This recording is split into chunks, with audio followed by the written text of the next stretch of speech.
ہندوستان نے کس قسم کے بزدلانہ حکمت عملی کا آغاز کیا ہے۔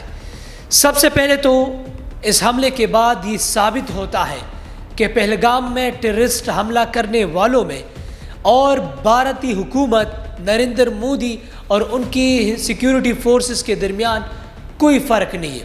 جو دہشت گردانہ حملہ پہلگام میں دہشت گردوں نے کیا ہے اور جو دہشت گردانہ حملہ پاکستان پر بھارت نریندر مودی اور ان کی سیکیورٹی فورسز نے کیا ہے، تو ٹیررسٹ میں، نریندر مودی میں، ہندوستان میں اور ان کی سیکیورٹی فورسز میں آج کوئی فرق نہیں ہے۔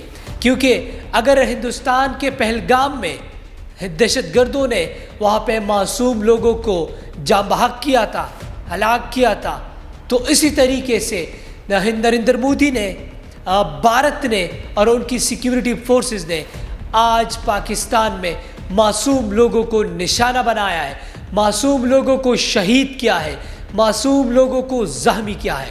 تو ایک دہشت گرد میں اور نریندر مودی میں کیا فرق ہے؟ ایک دہشت گرد میں اور بھارت میں کیا فرق ہے؟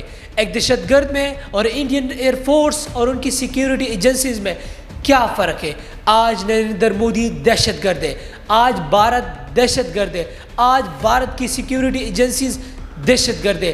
دہشت گرد اگر معصوم کو ٹارگٹ کرتے ہیں تو آج بھارت نے بھی پاکستان میں معصوموں کو ٹارگٹ کیا۔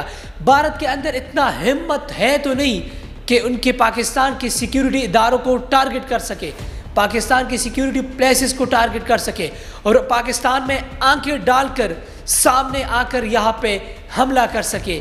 بھارت صرف اتنا کر سکتا ہے کہ رات کے اندھیرے میں پاکستان کے معصوم لوگوں کو ٹارگٹ کرتا ہے۔